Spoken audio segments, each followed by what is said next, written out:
Eh bien, bonjour. J'ai le bonheur aujourd'hui d'accueillir une amie, une collaboratrice très, très, très précieuse qui s'appelle Manon. Bonjour Manon Jean. Bonjour Joël, Comment vas-tu? ça va très bien. J'ai proposé en fait à Manon de faire une entrevue avec moi aujourd'hui tout simplement parce qu'elle a développé du matériel que je trouve très, très précieux. Je peux l'utiliser comme papa, je l'utilise également comme thérapeute et j'encourage beaucoup d'enseignants ou d'autres professionnels de la santé à utiliser le matériel que Manon a développé parce que s'il y a plusieurs analogies, il y a plusieurs stratégies d'intervention qui vont vraiment aider en fait l'enfant à premièrement prendre un peu plus conscience de ses émotions et deuxièmement les canaliser pour en faire quelque chose de constructif dans sa vie et automatiquement de mieux répondre en fait aux besoins des enfants. Mais avant d'aborder en fait les différents outils que tu as développés, Manon, c'est quoi ton parcours? Mon parcours, c'est vraiment spécial parce que ça fait déjà 10 ans que je parle de la météo intérieure. Puis des fois, j'ai réfléchi à ce parcours-là parce que j'ai Mhm, l'impression d'en avoir manqué un bout. Moi, j'ai commencé vraiment dans le domaine des médecines douces depuis 20 ans. Donc, je suis enseignante en massothérapie, je suis réflexologue aussi. Puis moi, c'est vraiment tout le côté des médecines douces qui a été mhm, pour moi très révélateur assez tôt dans ma vie.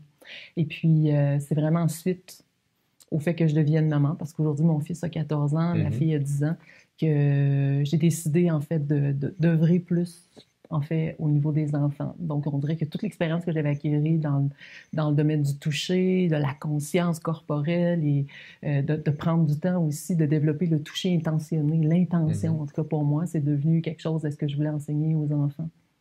Oui. Et dis-moi, comment est-ce que les enfants ou les adultes vont accueillir en fait tes belles découvertes, en Mm-hmm. fait, ton beau matériel? C'est bien, Joël, que tu parles d'accueil, justement parce que je suis là-dedans tellement avec les enfants, puis avec les parents, puis surtout avec moi-même aussi.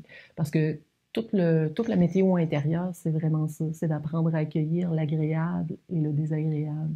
Puis c'est une des grandes portes, en Mhm, fait, pour apprendre à vivre justement avec les émotions, avec tous les météos intérieurs qui à tout instant change. Et puis, l'accueil, c'est un grand mot, mais c'est mhm, quelque chose de tellement profond. Puis, autant un jeune de maternelle 4 ans, de maternelle 5 ans ou jusqu'en sixième année, il faut mettre l'accent beaucoup là-dessus, sur l'accueil, par des mises en situation, mhm. justement. Donc, moi, j'ai beaucoup de plaisir, justement, à travailler avec les enfants parce que je pense que c'est par le plaisir qu'on apprend à s'accueillir, puis par des mises en situation à qu'est-ce que ça veut dire apprendre à s'accueillir. Puis, il y a beaucoup d'enfants qui ne le savent pas, en fait.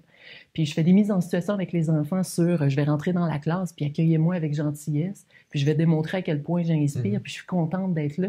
Et la deuxième mise en situation, je ressors dans la classe et j'entre, et les enfants, ils me font un accueil vraiment moche. mhm, Et là, je leur démontre corporellement à quel point je suis bloquée, je suis prise, puis j'ai juste le goût de figer, paralysé ou bien mhm, même de combattre. Puis c'est vraiment comme l'introduction à la météo intérieure pour leur montrer à quel point quelle sorte d'accueil vous faites dans ces météos-là qui arrivent et qui repartent, mhm. selon les causes et les conditions. Puis moi, ça me touche beaucoup parce que c'est cet accueil-là que j'ai réussi à me faire moi-même, qui a fait en sorte que plus j'ai appris à accueillir le désagréable avec gentillesse et Mhm. bonté, plus j'ai appris que la personne en avant de moi vit probablement les mêmes choses, puis que finalement, mon cœur est assez grand pour lui donner des outils, en fait. Puis moi, c'est ça qui me touche beaucoup. Donc, c'est plus dans l'intention, dans l'intention de faire du bien, mais mon cœur est placé là quand je le fais, Mhm. que ça fait en sorte que ça devient contagieux aussi pour les enfants. Puis ils ont le goût d'accueillir leurs émotions pour s'accueillir et accueillir les autres aussi. Oui, parce qu'on dirait que bien souvent, en fait, notre culture, dès qu'il y a une émotion qui est vécue, il faut la taire, il faut l'étouffer. Quand tu as un bébé qui pleure, c'est certain que c'est désagréable pour l'adulte d'entendre un bébé qui pleure, mais c'est très fréquent qu'on va rapidement lui remettre une suce, une tute dans la bouche de manière à taire le pleur. Quand l'enfant est inquiété par quelque chose, on essaie de le distraire, on essaie de changer l'émotion, on essaie de forcer en fait l'émotion au lieu de permettre aux jeunes en fait d'accueillir son émotion et d'en faire un sens. Parce que, tu sais, par exemple, quand l'enfant est en colère, la colère de l'enfant, avant toute chose, c'est une bonne part de sa résilience. Donc, il va vivre de la colère à des moments où il se sent impuissant, Mm-hmm. le moment où il est tétanisé par quelque chose. Donc, la colère va l'amener en fait à sortir de cet état où il est figé.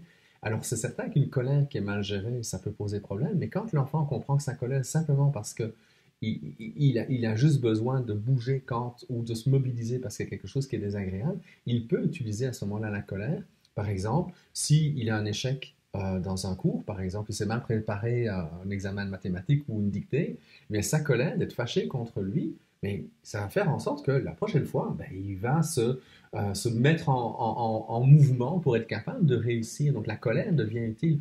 Et alors que bien souvent, on va tout faire pour essayer d'étouffer l'émotion et l'enfant qui n'apprend pas à ce moment-là à dealer avec son émotion, ben, automatiquement, elle ne va pas être canalisée et si elle n'est pas canalisée, ben, ça Ouais. amène à plein de désagréments en fait. Oui, puis, tu sais, je vais me dire en tant qu'animatrice, parce que moi, j'ai vraiment appris à cultiver cet accueil-là pour moi-même, mais en même temps aussi accueillir les enfants dans ce qu'ils ont à exprimer, à vivre. Et c'est quelque chose, tu sais, en tant qu'animatrice, d'arriver dans une classe, puis de laisser de l'espace aux enfants sans Mhm, vouloir rien contrôler. mhm, C'est vraiment une très belle aventure oui, que je me permets de vivre de plus en plus parce que oui, il va y avoir un plan de match. Là. Je sais où ce que je veux m'en aller, mais en même temps, c'est ce que le plus beau cadeau, c'est d'apprendre à se déposer mhm, dans ce qui va arriver, puis de laisser les enfants être aussi. Puis ce que ça réveille en eux, c'est de parler de cette météo intérieure-là ou de parler d'un sujet quelconque, mais que les enfants, ça va réveiller quelque chose, mais est-ce qu'on leur laisse suffisamment de place, justement, pour non, parce que s'exprimer non seulement ils là-dedans? doivent Oh. s'exprimer avec des mots alors Mais qu'ils n'ont pas oui. toujours l'accès aux mots qu'on Mhm. voudrait entendre, mais en plus ils doivent s'exprimer dans des mots que nous voulons entendre. Voilà. Donc est-ce qu'on fait une intervention pour notre bien-être ou on fait une intervention de soutien pour l'enfant? Et voilà, puis moi, j'ai le plaisir de me dire, ben là, l'enseignante doit aussi participer à tout ça, donc que ça soit dans la classe en tant qu'observatrice, mais aussi en tant que participante, pour faire en sorte de voir, d'avoir un regard différent sur les enfants, puis à chaque fois qu'une enseignante voit les enfants sur un regard différent, elle a des prises de conscience aussi particulières aussi de ah ben je savais pas que ah Mhm, ben j'ai réalisé que puis moi ça me touche beaucoup parce que ce qu'on veut c'est de favoriser justement le développement du savoir-être à l'école, mais tout le côté relationnel. Les enfants mhm, ils ont besoin d'avoir un sentiment de sécurité dans la classe. Ils ont besoin de se sentir en sécurité mhm. avec l'enseignante. Puis ce côté émotionnel-là, tant qu'on n'a pas réussi à l'apaiser, à l'ouvrir, à en parler, bien, ça se peut que l'enfant fabrique de nombreuses hormones de stress, justement, parce qu'il n'a pas eu la chance de réaliser ça avec son enseignante. Et donc, automatiquement, ces hormones de stress vont amener des comportements dérangeants qui Et sont oui, bien embêtants dans une oui, classe ou dans une maison, mais oui, ça part avant tout de l'insécurité de l'enfant. oui. Et quelque part, on est pareil. Quand nous, on se sent insécure, quand nous, on n'est pas bien, on va utiliser nos mécanismes de défense. C'est quelque chose de nécessaire pour survivre. Le seul problème, c'est que si on est continuellement dans une situation de grand stress et qu'on est bête avec les personnes qu'on aime, on va finir par les blesser. Mais si ça nous arrive à nous comme adultes, imaginez comment c'est facile pour un enfant alors que le cerveau atteint sa maturité seulement entre Oui, 40 et 45 ans oui, et que la partie la plus importante du cerveau pour bien dealer avec les émotions, c'est la partie qui demande le plus de temps pour oui, être mature. oui, Donc, si nous, on peut avoir un regard sur nous-mêmes qui nous permet justement de se voir aller, de voir comment notre stress, notre anxiété déclenche nos mécanismes de défense, on va peut-être avoir plus d'indulgence pour l'enfant qui, lui, n'a pas les ressources qu'on a nous développées et qui est coincé dans quelque chose et qui ne sait pas nécessairement le dire. oui. Puis toute la qualité de présence, moi, c'est ça qui me, c'est quelque chose que j'ai travaillé beaucoup dans ma vie, justement, c'est d'avoir cette tendresse, cette douceur avec moi-même, puis à quel point les enfants, ça leur apporte un bien-être, puis on n'a même pas besoin d'exprimer quoi que ce soit. Mhm. Hein, c'est tout ce qu'on dégage parce qu'on est dans la bonté, tu sais, puis c'est ces valeurs-là à lesquelles, justement, c'est ce qui va permettre qu'on rentre en communication, qu'on rentre en contact. Puis je crois que, tu sais, les enseignantes sont extraordinaires parce qu'on leur en demande beaucoup, tu sais, Mhm. mais en même temps, tout ce côté-là, il faut d'abord l'avoir fait pour soi, pour ensuite être capable d'en Oui. parler. Puis c'est ça un peu la difficulté qu'on vit présentement dans les écoles, tu sais. Oui, mais c'est l'art de la bienveillance. Ouais, voilà. Souvent, les gens pensent que la bienveillance, c'est de laisser tout faire à l'enfant, d'où d'ailleurs Mhm. mon dernier livre, Et si on les Mhm. laissait vivre, mais dans le Mhm. Et si on les laissait vivre, on parle de l'importance d'être présent, et c'est notre qualité de présence qui va faire en sorte que l'enfant va avoir une guidance pour développer ces choses. Mais cela dit, le, l'art de la bienveillance, c'est d'être avant tout indulgent envers nous-mêmes. Voilà. Si j'ai de la compassion pour moi-même, je vais être capable d'avoir de la compassion pour les autres. Si je peux être exigeant envers moi-même, il n'y a aucun problème, mais je peux aussi être exigeant envers les autres. Mais sans la compassion, sans l'indulgence, sans la bienveillance, on risque peut-être d'être continuellement dans un rapport de force. Alors si je peux avoir cette douceur, comme tu le disais tantôt, envers moi-même, mais je vais être capable à ce moment-là d'avoir la douceur envers les gens qui sont autour de moi et à intervenir auprès des gens avec cette douceur, cette fermeté, cette cohérence et l'indulgence qui est nécessaire. Oui. Puis ça, on a la vie pour l'acquérir, en fait. Il faut apprendre à lâcher prise sur ça, mais en même temps, il faut apprendre à savoir que je pense que la vie vaut la peine d'être vécue dans ce sens-là aussi, parce que ça permet vraiment de s'apaiser. Et tu sais, quand on est dans l'apaisement, on est plus dans le moment présent, parce que c'est ce qu'on souhaite aussi. Faire en sorte que les enfants, quand ils parlent de leur météo intérieure, sont en contact avec eux-mêmes, et quand ils en parlent, ils sont au courant de comment ils vont. Tu sais, parce que malheureusement, quand on a des ados qui ont l'impression d'être tellement loin de qui ils sont, mais là, si on commence à la base, en maternelle 4 ans, avec des enfants, puis on répète ça de jour en jour, sans avoir d'attente, en fait. Puis même s'ils pointent souvent qu'ils sont dans le soleil, même s'ils ne sont pas là, c'est pas grave. À un moment donné, il va arriver quelque chose. Ils vont dire quelque chose, ils vont ressentir quelque chose. Parce qu'il ne faut pas oublier, c'est qu'il y a souvent des enfants qui pointent le soleil pour faire plaisir. Oui.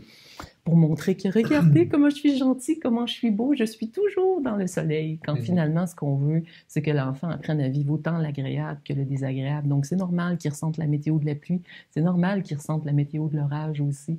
Mais plus les enfants aussi voient à 360 degrés autour des amis qu'eux vivent des météos instables, peut-être qu'ils vont comprendre qu'eux aussi ont le droit aussi de se permettre ça. Parce que je l'ai vécu dernièrement, un enfant qui était dans une classe en 5e année, puis il vit des difficultés, puis la psychologue venait pour l'assister durant l'atelier pour vérifier comment il allait agir à tout ça. Il a super bien participé, puis tout ça, puis il entendait à gauche et à droite plein d'amis qui parlaient des météos, de tornades, de vent, de ci, de ça. Puis à la fin, le psychologue lui a demandé « Qu'est-ce que tu as retenu de la météo intérieure aujourd'hui? » La seule chose qu'il a dit, c'est que je ne suis pas seul. C'est ça qu'il a eu comme réponse. Donc en fait, ça lui a permis de regarder comment les autres, en fait, percevaient leurs choses et se dire « Ok, c'est normal que je ressens ce qui est. » Voilà. Mais tu sais, ça fait une bonne quinzaine d'années que je suis régulièrement dans les médias à cause de l'usage parfois questionnable des psychostimulants, Ritalin et autres. Mais autant je m'inquiète pour les enfants turbulents et je m'inquiète pour les enfants qui partent facilement dans la lune, mais je m'inquiète encore plus pour les enfants sages. Parce que eux, on ne voit pas en fait leur souffrance, ils vont réagir en fonction de nos attentes.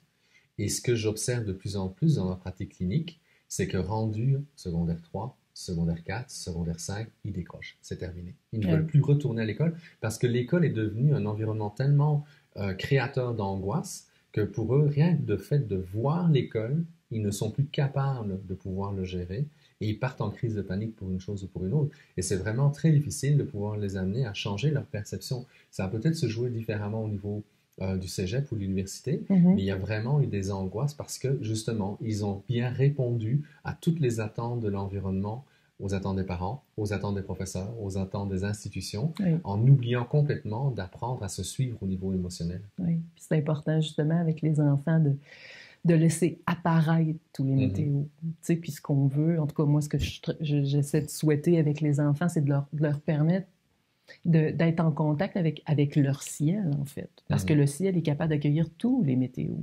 Puis c'est ce qu'on souhaite, que l'enfant ait assez d'ouverture pour avoir la capacité de laisser apparaître tous les météos agréables comme désagréables au lieu de saisir une météo puis de penser qu'on est... Et s'accrocher à ça. Ben oui, voilà. Puis tu sais, il y a une collègue qui utilise la météo intérieure, puis elle avait fait dans le cadre des cours de yoga au secondaire.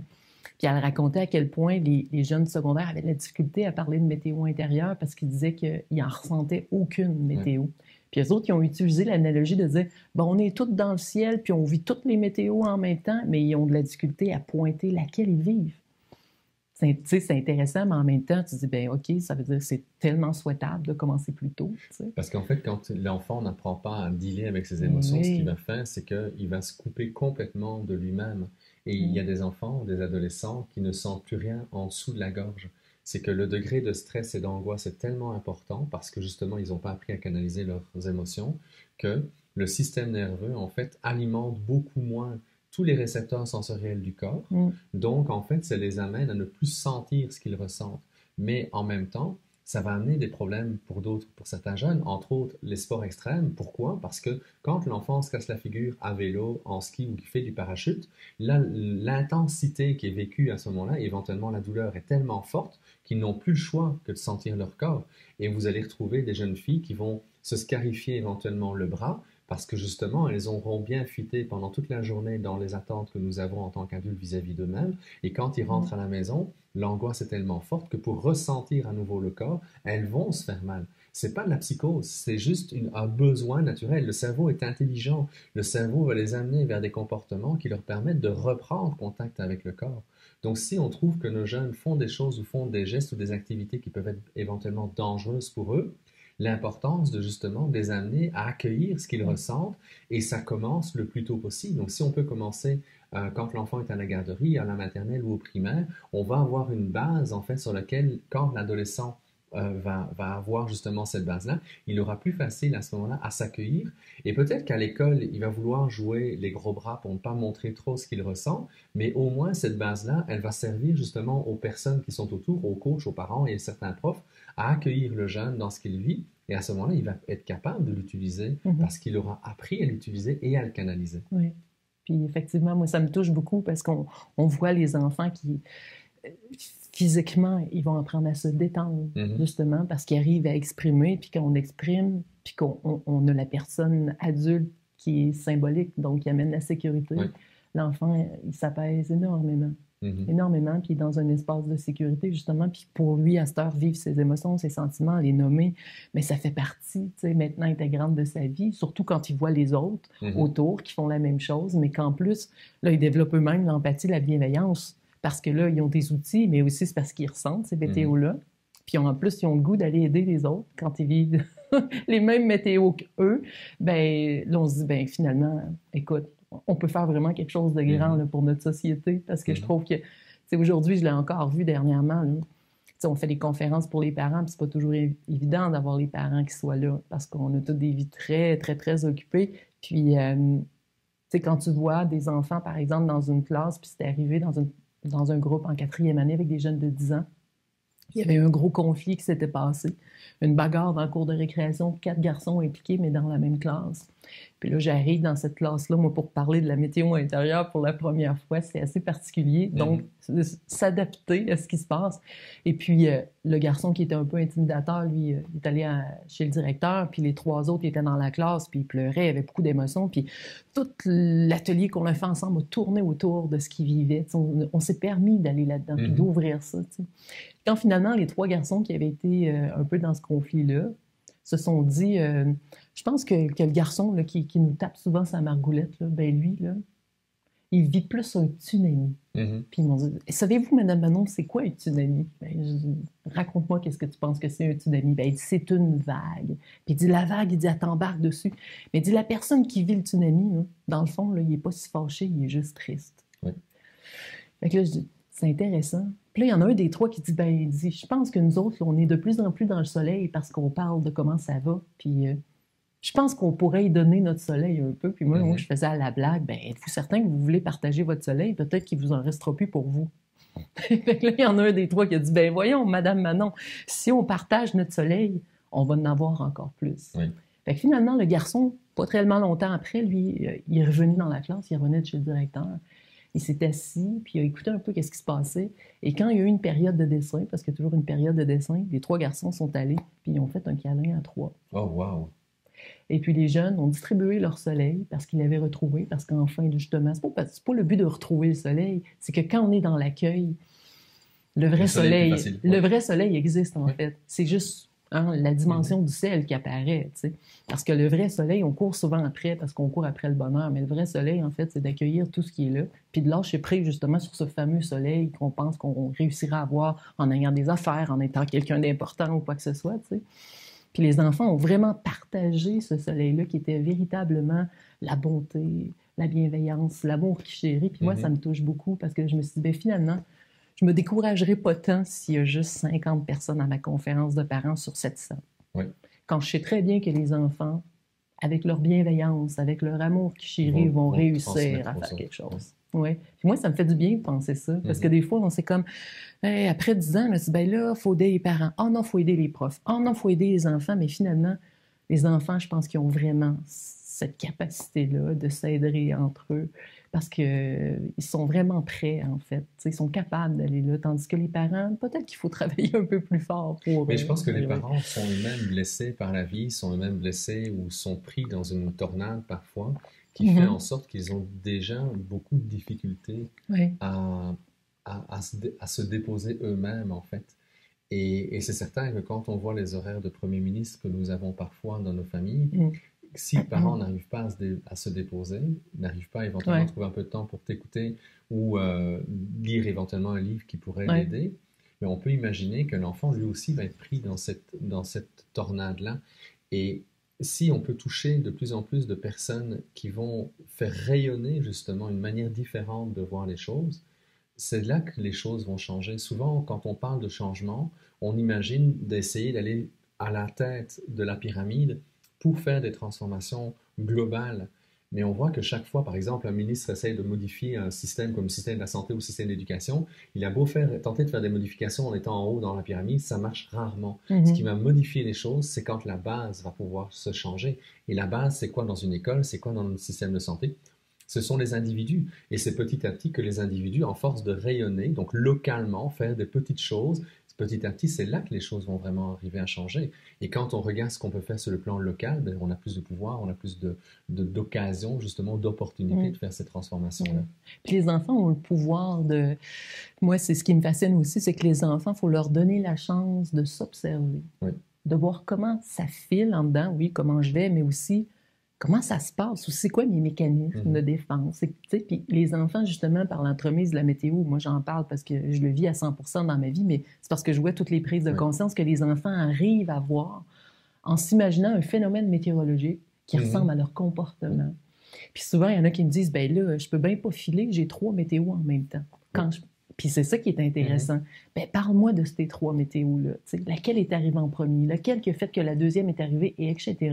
Fait que les enfants apprennent à se comprendre. Puis, le jour où tu en as eu une prise de conscience sur ton propre comportement, ben moi, ça m'apaise de l'avoir, cette prise de conscience-là. Je me dis, parce que le mental en a besoin. Même le mental des enfants, il a besoin de comprendre ce qui se passe. Et si la seule compréhension qu'il a, c'est qu'il est croche, il est imparfait, il est maladroit, à ce moment-là, ben, ça le coince complètement dans des choses qui ne sont pas lui, qui sont peut-être des reflets pertinents, mais en même temps, l'enfant va s'identifier à ces reflets et va éventuellement poursuivre son comportement dérangeant parce qu'il a l'impression que c'est ça qu'il est lui. Et l'adulte ne se rend pas toujours compte justement qu'à cause de l'effet Pygmalion, les reflets qu'on va faire vont éventuellement induire exactement l'inverse de ce qu'on voudrait. Tandis qu'avec tes outils, quand l'enfant lui-même se perçoit de cette manière-là ou se perçoit de cette manière-là, c'est pas un reflet de l'adulte sur lui, c'est lui, ok, moi je sens ça, il y a une résonance en fait entre l'image météorologique et ce qu'il reçoit, et les outils, que ce soit le massage, la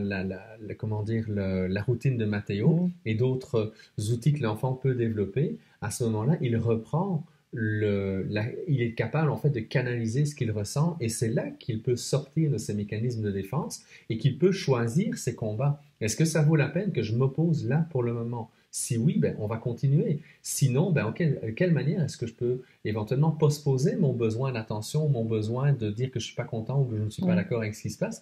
Et c'est là que l'enfant devient maître de sa vie, et à ce moment-là, la plupart des problèmes de discipline disparaissent d'eux-mêmes parce que l'enfant s'auto-gère et s'auto-responsabilise.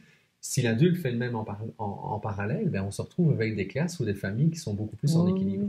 Puis de permettre justement cette conscience-là aux enfants. Puis moi, ça me fascine parce que cette année, un garçon, en fait, l'année passée, il est en 5e année, puis cette année, il est en 6e année, puis l'année passée, durant les ateliers, on dessine les 4 météos intérieures que tu vis le plus souvent, puis cet enfant-là, il avait dessiné 3 tornades, puis il avait dessiné une météo du vent. Et on a fait des ateliers, puis c'est un enfant qui participait bien, mais en même temps, il avait beaucoup de difficultés, justement, à être là, à être présent, puis ça brassait beaucoup dans sa vie, etc. Puis là, cette année, je recommence les ateliers dans sa classe, on refait le dessin, il dessine les 4 météos intérieures que tu vis, et il a dessiné 2 météos de pluie, un orage et un vent. Puis moi, ça m'a impressionné parce que j'étais curieuse de savoir, fait que je suis allée poser la question, j'ai dit, tu te souviens-tu l'année passée? il me semble que tes météos, ils sont différentes comparativement, tu sais, à cette année. Ah, il dit, oh oui, oui, je me souviens, il dit, l'année passée, j'avais fait 3 tournades. Ouais. Puis il dit là, il dit, cette année, il dit, c'est différent un peu. Il dit, Madame Manon, parce qu'il dit, à force de parler de la météo intérieure, là, il dit, j'ai plus besoin de faire de tournades parce que, je vais donner une expression, comme il me l'a dit. Il dit, parce que maintenant, mes tournades, ils pissent. OK. Fait que je le regarde, je dis, tes tournades pissent. Tu veux-tu m'expliquer? Ben, il dit, Madame Manon, il dit, je suis un peu gênée de dire ça, là. Mais il dit, maintenant, il dit, je pleure. Il dit, moi, j'ai compris, là. Il dit que dans le pic de ma tournade, en fait, il dit, c'est comme un V, là. Il dit, en bas, ici, là. Il dit, c'était un gros nuage de pluie qu'il y avait là. Puis il dit, le vent pognait là-dedans. Il dit, l'orage pognait là-dedans. Puis il dit, là, je devenais comme une grosse tornade. Mais là, il dit, je l'ai vu. C'est quoi qui est en bas de ma tournade? Il dit, c'était de la pluie. Fait qu'il dit, à cette heure, il dit, mes météos de tornade, ils pissent. Fait que j'y marque plus, tu sais. Mais moi, ça me... C'est, là, lui, il a comme eu cette prise de conscience-là. Puis en plus, il s'est donné le droit de pleurer. Mais il m'a dit, chut, il ne faut pas que tu le dises. Manon, on peut te retrouver sur ton site arbresencoeur.com. Oui. OK. Mais tes ateliers, par exemple, si je suis un parent, si je suis un enseignant, comment est-ce que je fais pour pouvoir avoir accès à cette belle ressource? Il y a les livres? Oui, il y a les livres qui sont vendus dans les librairies. Ajouter la météo intérieure des enfants, Mathéo et le nuage noir et Mathéo et le massage caméléon.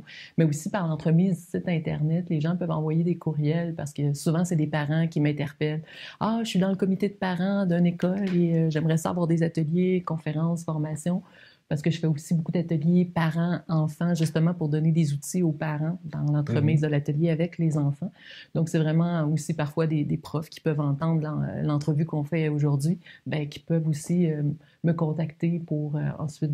Je pense que les profs, c'est les meilleurs vendeurs pour les directeurs, en fait. C'est ça. Oui, parce que, comme je disais tantôt, c'est la base. Ben il voilà, faut travailler avec la base, en fait. Le prof connaît le besoin. C'est le prof qui vit aussi dans la classe avec les enfants. Donc, souvent, c'est les enseignants qui me donnent la chance de rentrer dans les écoles parce que la direction, c'est bien correct, mais souvent, l'enseignant fait la grande part des choses pour avoir un programme comme la météo intérieure ou le massage caméléon dans les écoles. OK. Et puis, tu me parlais aussi qu'il y a un projet dans lequel tu t'inspires, tu t'impliques depuis quelques mois, qui est de mixer en fait les personnes du troisième âge avec des enfants. Peux-tu m'en parler plus? Oui. Ah, ça, c'est vraiment un projet coup de cœur pour moi. Je le vis présentement, justement. Ça fait déjà 3 ans qu'on le fait. L'année passée, on a fait un programme de recherche avec l'Université du Québec à Trois-Rivières pour mesurer en fait l'impact autant sur les personnes, les aînés que chez les enfants. C'est vraiment dans l'entremise de la météo intérieure. Là, on fait un mélange entre le toucher bienveillant, mais aussi la météo intérieure. Donc, on amène les enfants, les aînés à vivre l'expérience ensemble. Puis, c'est un match parfait, en fait, parce que les enfants, ils ont cette spontanéité, cette créativité d'entrer facilement en contact avec les aînés. Les aînés, pour eux, juste le fait qu'ils voient les enfants arriver, ils ont les yeux brillants, ils ont les bras ouverts et le cœur palpitant. Et puis, on crée des liens. Mais aussi, il y a cette notion de toucher qui est important aussi chez l'enfant. Moi, je trouve que ça m'interpelle beaucoup parce que les enfants, les aînés avant, premièrement, on leur donne une notion qu'ils doivent respecter les enfants, qu'ils doivent attendre que les enfants, tout doucement, aillent vers eux. Parce que les aînés, ils ont le câlin facile. Oui. Ils ont le câlin facile, puis je trouve que c'est un excellent moyen pour les enfants de leur montrer à être capable de dire non. À être capable de se prononcer là-dessus aussi. Et que l'aîné aussi apprenne à respecter l'enfant. Parce qu'on le fait de façon petit à petit que les aînés doivent respecter les enfants. Comme si, par exemple, une des premières exercices qu'on fait, c'est que les enfants sont en petit train, ils ont les mains sur les épaules, puis ils se promènent, ils disent bonjour aux aînés. Mais les aînés doivent respecter que les enfants, ils doivent garder leur sécurité ensemble.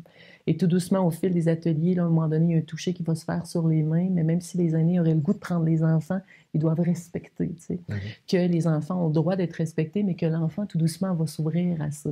Et qu'il y a une demande qui est faite, est-ce que je peux te faire un câlin, tout doucement, pour que l'enfant ait le droit de dire oui ou non à ça. Puis je trouve que c'est tellement extraordinaire, tu sais, que l'enfant, il a le droit de dire oui ou toucher ça et nourrissant, mais il a le droit de dire non aussi à quelque chose qui ne fait pas son affaire. Parce que pour beaucoup, ils l'ont pas. Oui, puis si l'enfant, on ne respecte pas dans sa capacité de pouvoir dire non, comment voulez-vous qu'il respecte un non plus tard, quand ils sont dans l'adolescence ou dans l'âge adulte? Quand une femme va dire non, quand un homme va dire non, comment est-ce qu'ils vont respecter ce non-là si on ne leur a jamais permis eux-mêmes d'être respectés dans leur nom éventuellement, au niveau des contacts et des interactions qu'on peut avoir Oui, avec eux. c'est important que ça soit fait de façon respectueuse, mais en même temps que les enfants apprennent à Mhm. s'épanouir aussi, parce que ça peut être intimidant, par exemple, pour un enfant qui voit une personne de 90 ans, là, Mhm. qui est un petit peu ratatinée, là, puis qui a un petit problème cognitif, puis qui soit un peu... Puis les enfants, c'est spécial parce qu'ils ont 5, 6 ans, puis ils ont des grands-parents de 60 ans. Oui. Et là, on les amène à vivre une expérience avec des aînés de Donc, ça 80-90 aussi, en c'était bas. les grands-parents, arrière-grands-parents. Ouh, ok, oui. Mhm. Puis c'est intéressant parce qu'il y a toute la notion de prendre soin d'eux Oui. et aussi d'accueillir aussi une personne qui va prendre soin de soi. Tu sais. Puis les aînés, en tout cas, ils ont de nombreuses prises de conscience parce que c'est des gens que malheureusement, tu sais, dans leur époque où ils étaient enfants, parler des émotions, pas certaine que ça faisait Oui. partie intégrante des notions de base de la famille. Donc, pour eux, il y a eu beaucoup de non-dits. C'est des gens qui ont pas eu cette chance-là. Puis, à plusieurs reprises, c'est ce qu'ils expriment. Ah, qui sont donc bien chanceux de pouvoir parler de ça. Nous, on n'a jamais eu la chance de Oui. faire ça. Puis, tu sais, puis grâce à l'enfant qui est si spontané, qui est si aimant, puis comme ça, ben lui, il va dire, ben toi, aujourd'hui, c'est quoi ta météo intérieure? Puis l'aîné, ben, va y répondre. Tu sais. Oui. Ben, moi, ma météo intérieure, je me sens comme ça aujourd'hui. C'était intéressant parce que les enfants, il y en a un même qui a dit à un aîné, parce qu'il y a un aîné qui avait de la peine, justement, parce qu'elle a dit qu'elle avait beaucoup de pensées noires, justement, durant les ateliers, parce que ça y ramenait des souvenirs et tout ça. Puis un enfant qui lui a dit, il faut accueillir. Et de Mhm. toute façon, ça va passer. Oui. Moi, c'est vraiment comme, tu sais, offrir cette possibilité-là aussi de créer des liens entre eux. Parce que quand tu entends des aînés qui disent ah, moi, l'année passée, j'ai participé au projet, j'ai été chanceuse parce qu'après les ateliers, là, la petite fille est revenue me voir avec sa maman, avec son papa. Ils sont venus parce qu'il y a eu des liens qui ont été créés. Donc, ça veut dire que ça a eu une Oui. suite après. Mais Mm. écoute, Manon, c'est très précieux. Je te Mm. remercie beaucoup d'avoir passé ce temps-là avec nous. Je vous remercie d'avoir été également présent avec nous. Si ça vous intéresse d'en savoir un peu plus sur Arbrancoeur et sur les différents livres que Manon, en fait, a publiés jusqu'à présent. En Mhm. fait, on a le même éditeur, donc c'est une des raisons pour Oui. lesquelles on se connaît et qu'on se croise depuis des années, en fait, dans les salons du livre. Et puis, on a eu la chance de collaborer sur plusieurs projets. Donc, c'était pour moi très, très précieux de pouvoir te recevoir aujourd'hui. Mais si vous voulez en savoir plus, ben, je vous invite sous la vidéo, vous allez avoir toute une série d'informations complémentaires pour pouvoir justement retrouver les traces de la météo, de Mathéo, du massage du caméléon et Oui, autres oui, choses oui. qui pourront peut-être aider vos enfants, aider vos classes ou aider les personnes que vous accompagnez en tant que professionnel de la santé. Alors, je vous remercie beaucoup. Merci beaucoup, Manon. Merci, ça fait plaisir. Et puis, on se retrouve dans une autre vidéo. À bientôt.